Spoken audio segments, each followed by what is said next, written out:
Que a graça e a paz de Cristo possa estar tendo liberdade de agir e reagir no nosso coração a partir da palavra dele. Se você estiver com a sua Bíblia, livro de Romanos, nós vamos meditar um pouquinho nesse texto nesta manhã, pois nós estamos conversando sobre o vaso na mão do oleiro. E diante de muitos textos que nós conversamos, muitos dos quais dialogamos aqui no templo e também conosco nas nossas devocionais, ou mesmo ouvindo algumas informações a respeito desse tema, me chama muito a atenção o capítulo 9 de Romanos. Me chama a atenção por vários motivos, mas eu queria apenas tirar para dar a introdução à nossa explanação nessa manhã, a despeito de como vive o vaso. No domingo passado pela manhã, nós comentamos e compartilhamos com a igreja que vaso tem propósito, tem uma expectativa da parte do Criador para quem fez o vaso, e também existe um acerto de contas no final de tudo isso. E ser vaso não é fácil. Convenhamos que se nós fôssemos, como o texto que nós vamos ler, entender algumas coisas, eu queria que você viesse para o texto, capítulo de número 9, versículo de número 19. Se fosse tão simples assim, esse texto talvez não faria parte dessa porção do livro de Romanos. O texto diz assim: Tu, porém, me dirás, de que se queixa ele ainda? Pois quem jamais resistiu à vontade dele? Quem és tu, ó homem, para discutirdes com Deus? Porventura pode o objeto perguntar a quem o fez: por que me fizestes assim? Olha que texto, né? Como pode o vaso perguntar para o oleiro: por que o senhor me fez assim? Ou como pode o objeto perguntar ao seu Criador: por que eu fui formado, ou para quê, ou por que eu estou vivendo essa situação? E aí o 21, que nos incomoda bastante, a um certo ponto, diz assim: ou não tem o oleiro direito sobre a massa, para do mesmo barro fazer um vaso para a honra e o outro para a desonra?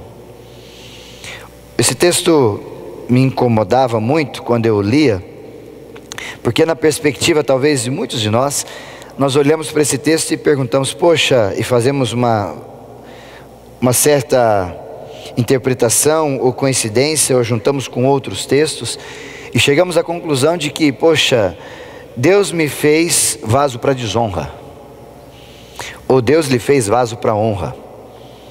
E parece que esse sentimento de que Deus me fez para honra ou para desonra, ou talvez quanto ao julgamento nosso, Deus fez alguns ou você para vaso da desonra e a mim para honra, porque eu sou Isaías, então para mim foi vaso de honra.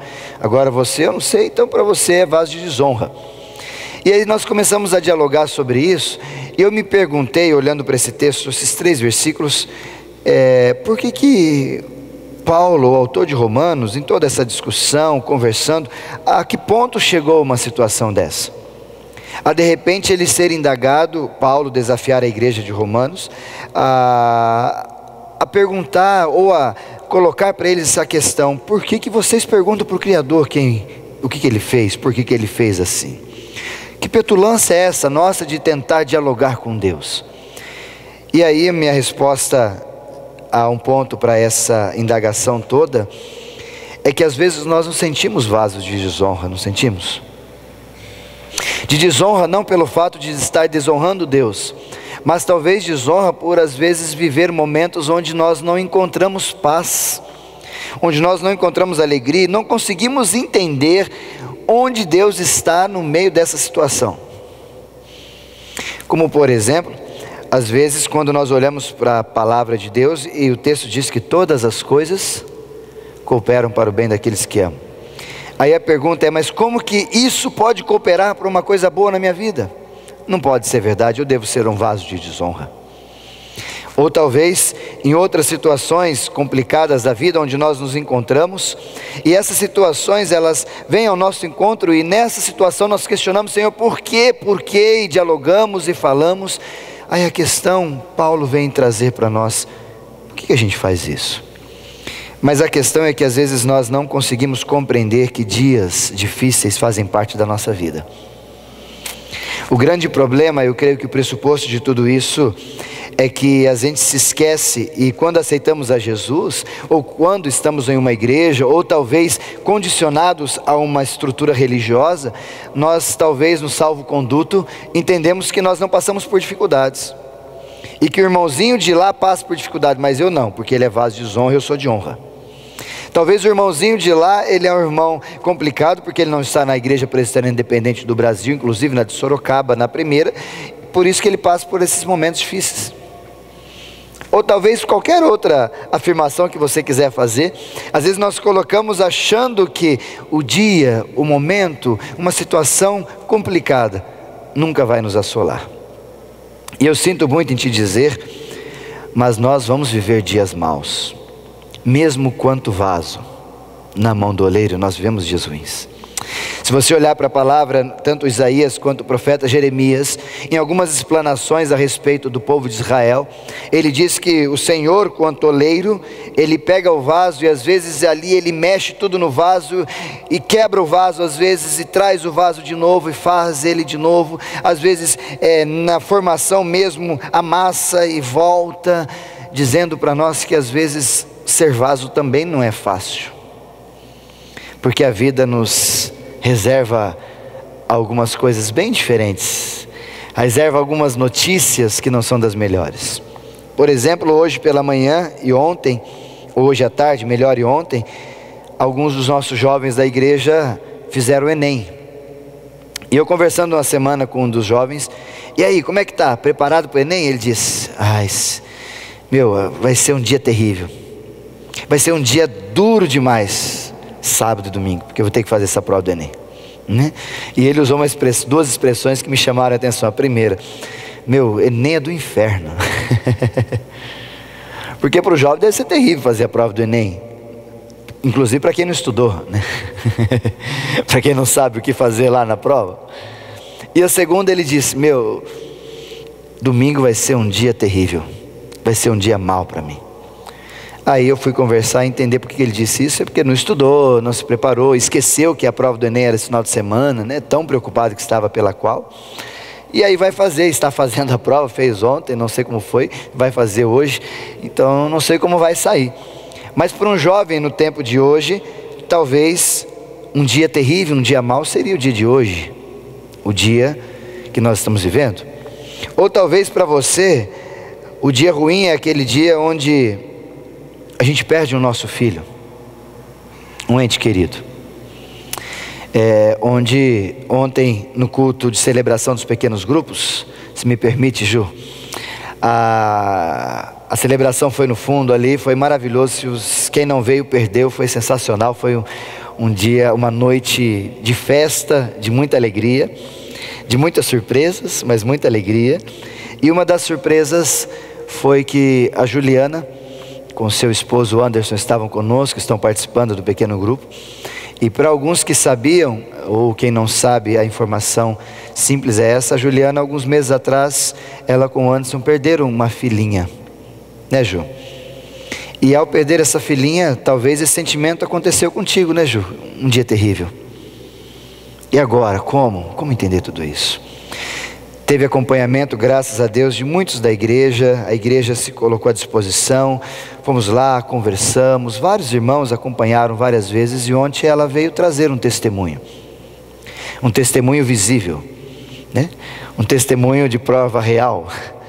Ela está grávida mais uma vez. Deus restituiu. Bênção de Deus. E aí nós começamos a perceber, né, Ju, como Deus trabalha. Às vezes a gente não entende na hora, né? E por não entender, a gente diz isso: Senhor, por quê? Ou indagamos a Deus, ou conflitamos, como o apóstolo nos menciona aqui em Romanos, porque nós somos assolados por dias difíceis, nós somos assolados por términos de relacionamentos, nós somos assolados por ausência de emprego, ou por ser dispensado de um emprego. E essas assolações vêm para nós sem avisar, elas aparecem do nada, não é? Ou alguém aqui tem na agenda: essa semana eu preciso ficar doente, então eu vou agendar para quinta-feira a minha doença. Alguém faz isso? Você já fez isso? Não fazemos isso. Ela vem, ela simplesmente aparece, nos assola, ela simplesmente nos abraça, e parece que, numa expressão bíblica, esses momentos fazem parte de um dia mau. Mas parece que esses dias que são maus, eles teimam em terminar no final do dia, né? Parece que dias maus, eles vão até semanas. Parece que para alguns de nós, ou algumas circunstâncias, dias maus, eles vão se estendendo por meses, e por que não dizer por anos? Porque parece que eles chegaram, gostaram, aqui ficaram e não querem mais sair de perto de nós. E aí nós ficamos como que achando que somos chamados para aquilo. Vivemos só dia mau, vivemos só dias difíceis, só dias ruins. E 1 Pedro no capítulo 4, versículo 12, tem um texto sensacional que diz: não surpreendam com os problemas que hão de vir sobre vós. Ou numa outra expressão, não fique espantado por você ter problemas, isso faz parte da vida. Mas a grande questão é que o dia mau é normal, ele não é para nos impressionar, mas a questão é como que nós reagimos aos dias ruins da vida. E a pergunta para você tentar responder hoje pela manhã, nessa breve homilia, é como eu e você podemos viver e confrontar, ou na circunstância da vida, tentar trazer com que aquilo possa ser para glorificar o nome do Senhor. Como que a gente pode fazer isso? Como que a gente pode olhar para um dia mau e perceber dele que mesmo no dia mau, Deus está comigo? E eu queria lhe chamar para 3 textos importantíssimos que vão nos ajudar a compreender isso. Primeiro, livro de Eclesiastes. Abre a sua Bíblia no livro de Eclesiastes, capítulo de número 12.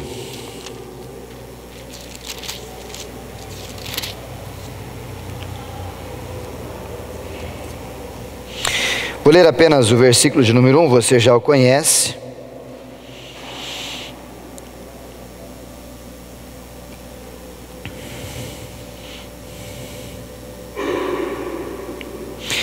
Esse texto é um dos, nas versões que nós temos, que falam sobre dia mau.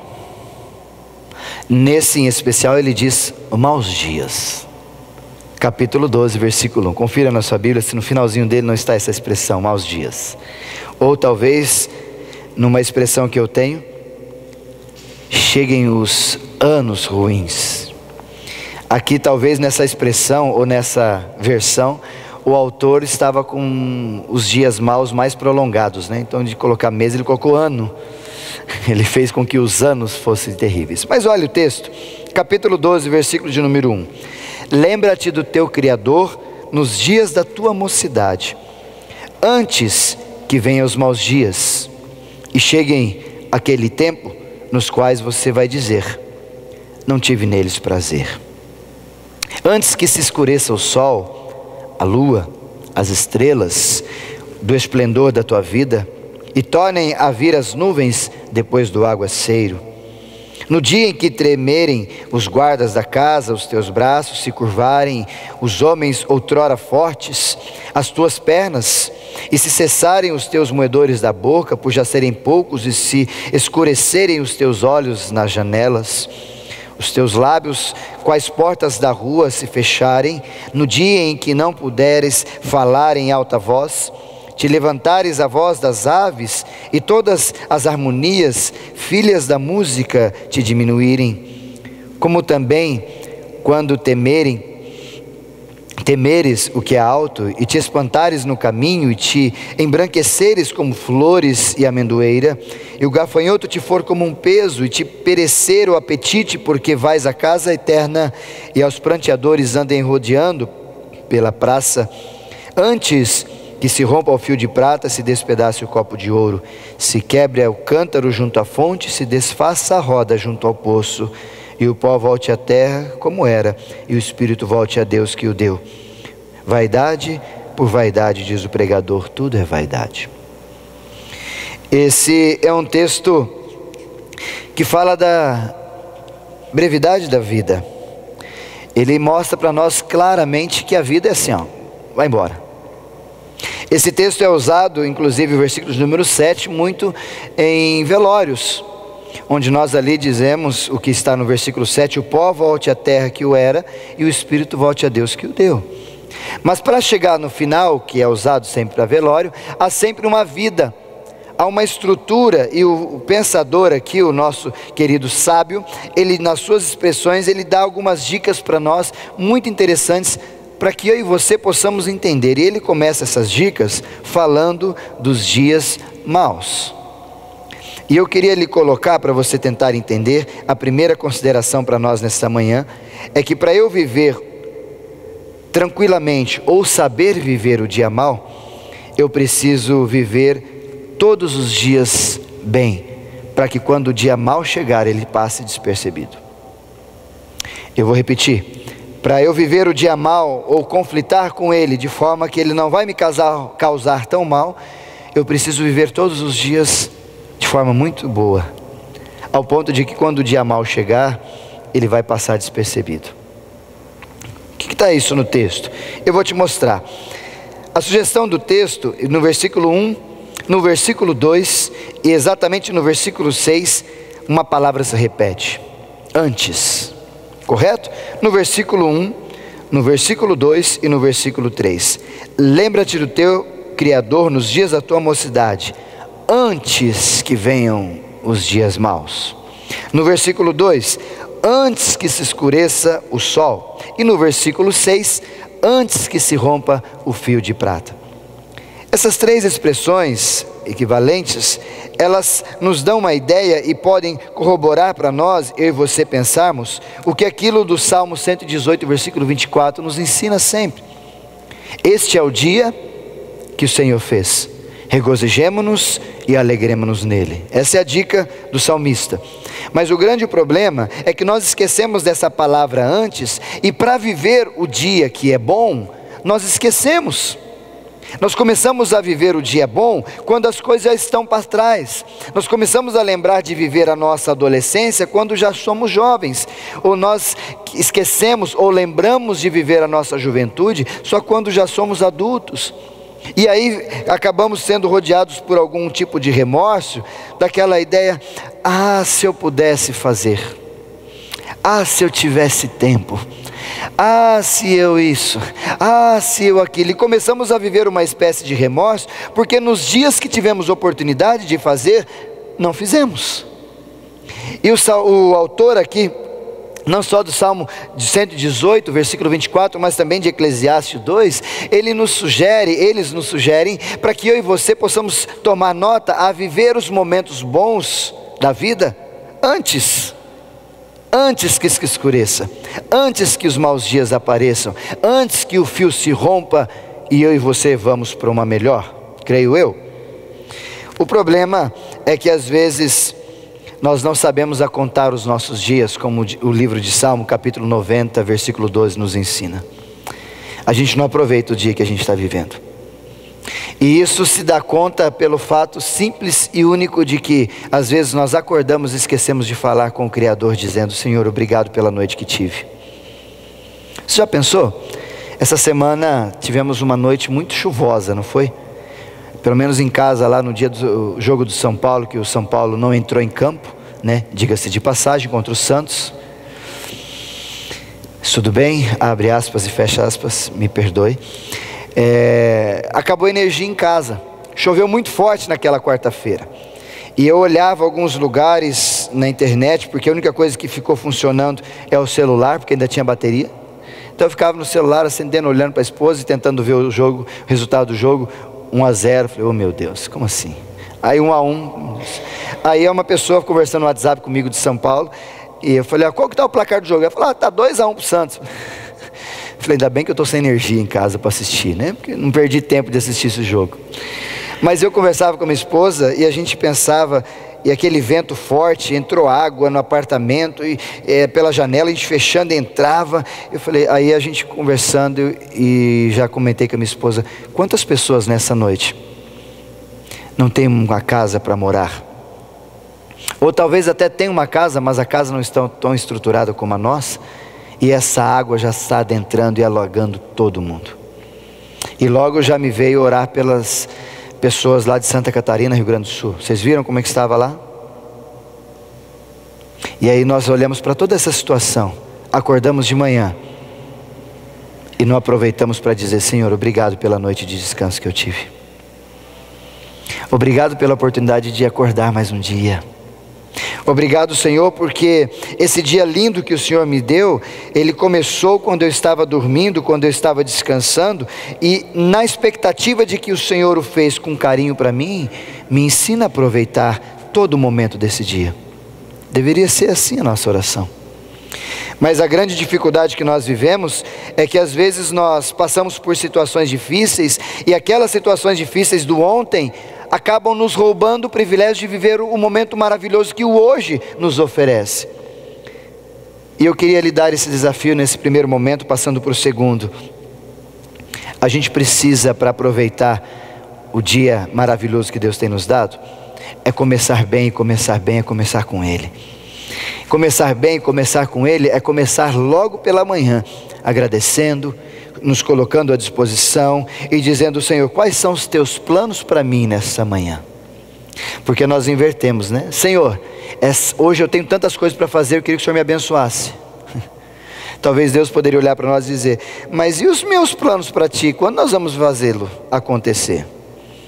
Talvez a minha sua oração deveria ser: Senhor, quais são os teus planos para hoje? Qual é a tua vontade para hoje? Como que eu posso viver esse dia que o Senhor me deu?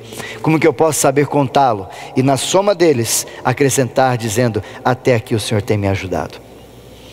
Se a primeira dica é viver bem os dias que Deus tem nos dado, a segunda dica está em Efésios. Abra sua Bíblia no livro de Efésios, capítulo de número 6. É um outro texto que usa a expressão dias maus. Efésios, capítulo de número 6.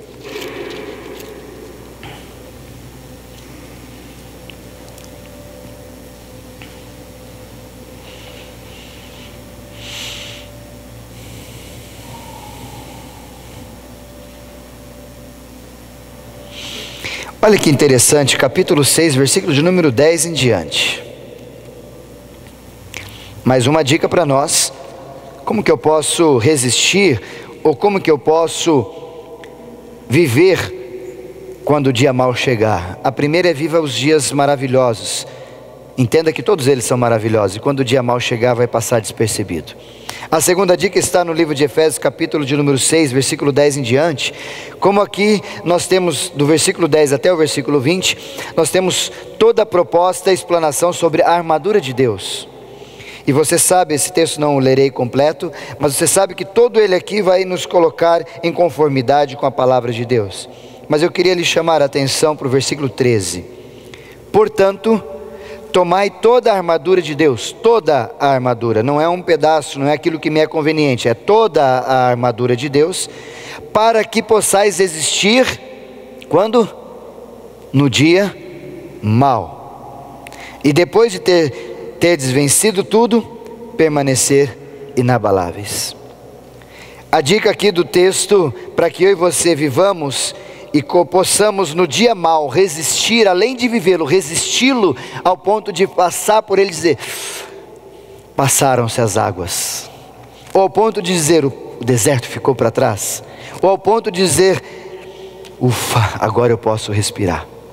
Para que você possa passar por isso, resistir, a sugestão do texto é: tomai toda a armadura de Deus. E o que isso quer dizer para nós, Isaías? Eu queria de forma muito simples lhe ajudar a compreender. Quando o texto fala sobre tomar toda a armadura, ele sugere que a armadura é uma proteção, e não dá para lutar sem armadura, não dá para lutar sem proteção. E ele diz no início do texto que a nossa luta não é contra carne nem sangue, mas contra principados e potestades. Ou seja, não tem como pelas minhas próprias forças lutar. Eu preciso encontrar em Deus forças e armas para que eu possa resistir no dia mau aquelas situações. Mas aí quando a gente começa a destrinchar um pouquinho essa armadura, nós temos algumas aqui, pelo menos 6. Confira nos textos ali.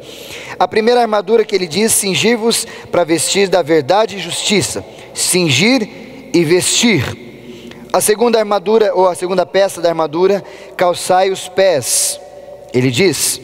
A terceira, no versículo 15, o 16, o escudo, que é a fé, que alonga que nos dá alegria. O quarto, no versículo 17, tomai também o capacete da salvação. No versículo de número 17 ainda, e a espada do Espírito, outra ferramenta. E no final, no versículo 18, é uma das que a gente esquece. Ele diz: e com toda a oração e súplica, orando em todo o tempo no Espírito, para isto vigiando com toda perseverança e súplica por todos os santos. Às vezes nós fechamos a nossa armadura em apenas 5 elementos, que é o que fazem anteriormente, e nós esquecemos do 6º elemento, a oração. Nós esquecemos que a oração, ela é um dos alicerces para que eu e você possamos ter relacionamento com Deus. E o grande problema é que a oração, quando chamada-se de dia mau, ele é feito de forma muito mais fácil, não é verdade? Quando chega o dia mau, nós oramos mais, seja bem honesto, não é verdade? Quando nós estamos próximos, sabemos, por exemplo, esse amigo de uma prova que vai acontecer daqui uma semana, nós fazemos que: Senhor, me abençoe para a prova. Talvez se Deus pudesse na oração me responder, dizia: então vamos orar, mas vamos também estudar, né? E infelizmente nós temos o dia mau como a essência para orar. E eu queria te desafiar sobre isso nesse segundo momento. Não tome a oração só para dia mau. Faça da oração um relacionamento com Deus. Faça da oração um diálogo com Deus. Faça da oração algo da qual você conhece e você se deixa ser conhecido por Deus.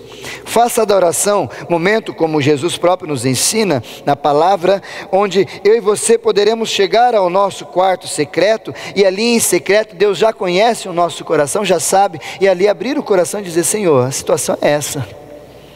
E não só dizer Senhor, porque hoje se tornou sinônimo oração de pedido, não é verdade? Nós chegamos no momento, vamos fazer uma oração, alguém tem algum pedido? Mas desde quando oração é só pedido? Súplica é pedido, oração é diálogo, não é só pedido.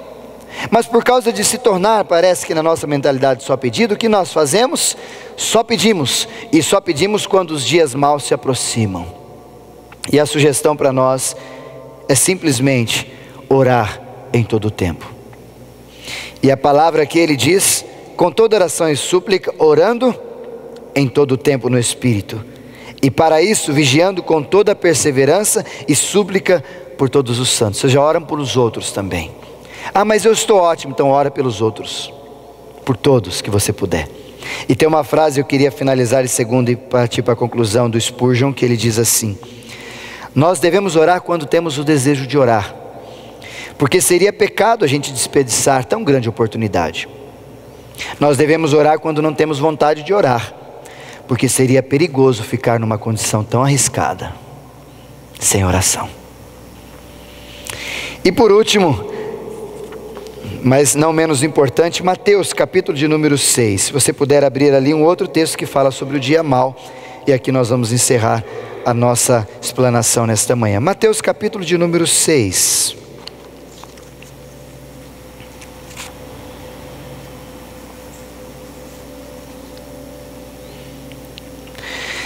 Se um primeiro momento é viver muito bem os dias bons, viver com alegria esses dias, para que os despercebidos dias maus possam aparecer.